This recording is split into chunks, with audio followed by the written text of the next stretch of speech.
Samakah antara filsafat nol dengan filsafat kosong? Selamat datang di Bukan Ahli Filsafat.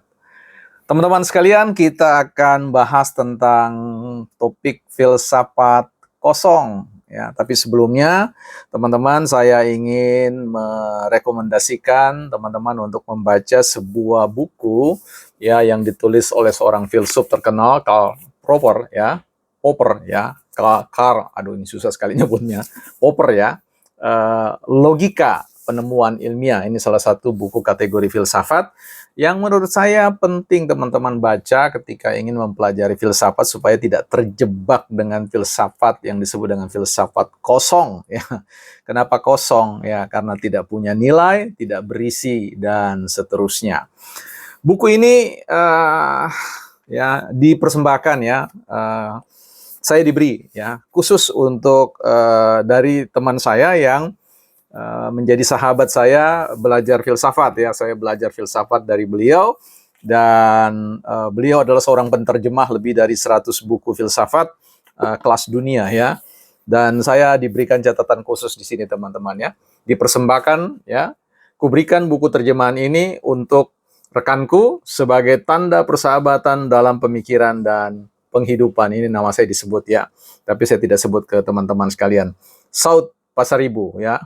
Jadi ini adalah kawan yang ada bertapa di kaki Gunung Merapi ya, tempat di mana kami selalu duduk bersama. Saya dengan setia mendengarkan kisah beliau, cerita beliau, pandangan-pandangan filosofis beliau, karya-karya yang beliau terjemahkan, dan juga bagaimana beliau membagikan isi pemikiran-pemikiran filsafati yang beliau terjemahkan seperti itu. Ya, jadi duduklah bersama filsuf-filsuf yang bisa membuat Anda memang menerima sesuatu, bukan seperti ya filsuf-filsuf yang salah dipersepsi selama ini bahwa mereka telah mengedukasi publik untuk berfilsafat dengan konteks filsafat itu sendiri ya, tetapi entah filsafat jadi-jadian. Baik, teman-teman, kita akan bicarakan tentang filsafat kosong ya. Berbicara tentang filsafat kosong itu tidak sama dengan filsafat nol ya. Kalau kita bicara tentang filsafat nol, maka sebenarnya menunjuk pada apa yang disebut dengan keberadaan bilangan ya, angka-angka. Ya, jadi sesuatu nol itu adalah sebuah realitas bilangan ya, atribut dari penyebutan tentang serangkaian ya bilangan-bilangan tertentu seperti 0, 1, 2, 3, 4, dan seterusnya. Jadi kita berbicara bukan pada konteks bilangan, tapi kita berbicara tentang yang disebut filsafat kosong. Nah, apa yang dimaksud dengan filsafat kosong? Filsafat kosong itu menunjukkan apa yang disebut dengan tidak ada sesuatu yang kemudian memberi hasil ya. Katakanlah substansinya tidak memberikan manfaat apa-apa.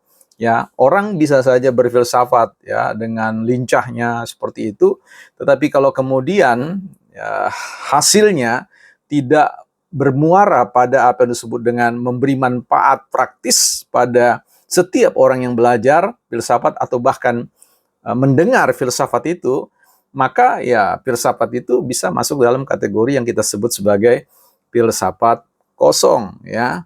Nah, filsafat kosong itu bisa terjadi oleh karena adanya tujuan yang tidak baik ya. Artinya orang sudah menentukan bahwa saya akan menggunakan filsafat untuk menyerang orang, untuk menghina dia, untuk menunjukkan kepada dunia bahwa orang itu salah, bahwa saya jauh lebih pintar, saya jauh lebih cerdas dari orang lain. Maka teman-teman akan menemukan satu kenyataan bahwa teman-teman sedang berhadapan atau menikmati yang disebut dengan filsafat kosong ya. Filsafat kosong juga ditandai dengan apa yang disebut dengan sebuah diskusi atau sebuah perbincangan yang sekali lagi berusaha untuk membuat orang semakin dibawa keluar dari jauh dari jangkauan pemahamannya dengan biasanya menggunakan istilah-istilah yang sangat teknis yang sebenarnya bisa dia carikan kosakata atau diksi-diksi, pilihan diksi-diksi yang memudahkan teman bicaranya. Ya, jadi ketika kita bicara tentang demonstrasi orkestra, tentang istilah-istilah yang sangat teknis yang bahkan jauh sekali langka ya kita dengar dan sebagainya, saya kira itu hanya akan bermuara pada kegagalan ya, bermuara pada sebuah filsafat ya kosong, empty filosofi ya. Jadi itu tidak memberikan manfaat apa-apa. Sejatinya filsafat itu ingin membawa orang terhubung dengan apa yang dipikirkan oleh orang itu. Kita sudah tahu tentang hikayat atau cerita mitos Yunani kuno tentang para dewa-dewa yang ingin berkomunikasi dengan manusia, tetapi kemudian mereka terhambat dengan realitas perbedaan di antara mereka, sehingga mereka mengutus dewa Hermes untuk melakukan misi untuk mendeliver atau mengirimkan pesan agar bisa ditangkap oleh manusia, sehingga para dewa-dewa senang dan tidak terjadi konflik atau peperangan antara dewa-dewa dan juga manusia. Sehingga peran dewa Hermes adalah mencoba untuk menjembatani antara bahasa-bahasa para dewa dan juga bahasa-bahasa manusia ya. Sehingga kosakatanya bukan melulu kosakata dewa, tetapi kosakata yang kita sebut dengan kosakata manusia. Nah, ini penting sekali teman-teman ketika memahami bahwa filsafat kosong itu adalah filsafat yang sama-sama sekali menjauh dari kondisi apa yang ditemukan memudahkan orang untuk mengerti. Filsafat tidak mengatakan kalau kita bisa persulit, kenapa kita permudah? Ya. Jadi filsafat membuat orang yang diajak berbicara nyaman, senang, mendapatkan pengetahuan, dan kemudian bersedia untuk melakukan sebuah perjalanan panjang, meluas dan juga mendalam untuk memaknai apa yang sebenarnya pantas untuk kita maknai, sehingga orang itu bukan lagi sama seperti sebelum diajak berfilsafat.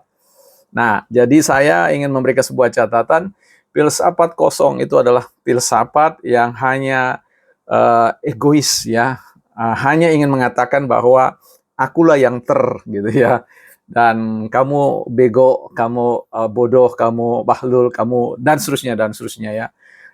Filsafat sama sekali tidak punya misi seperti itu.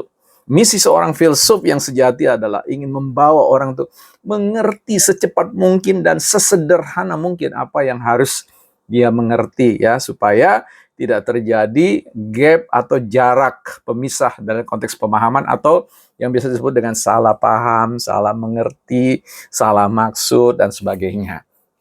Filsafat yang berisi akan mengisi teman-teman sekalian, akan membuat teman-teman jauh lebih baik dari sebelumnya tanpa kehilangan rasa harga diri, rasa hormat ya. Bahkan teman-teman dibawa pada sebuah tingkatan yang baru untuk terus bisa menikmati proses kehidupan dan berfilsafat, bukan ahli filsafat.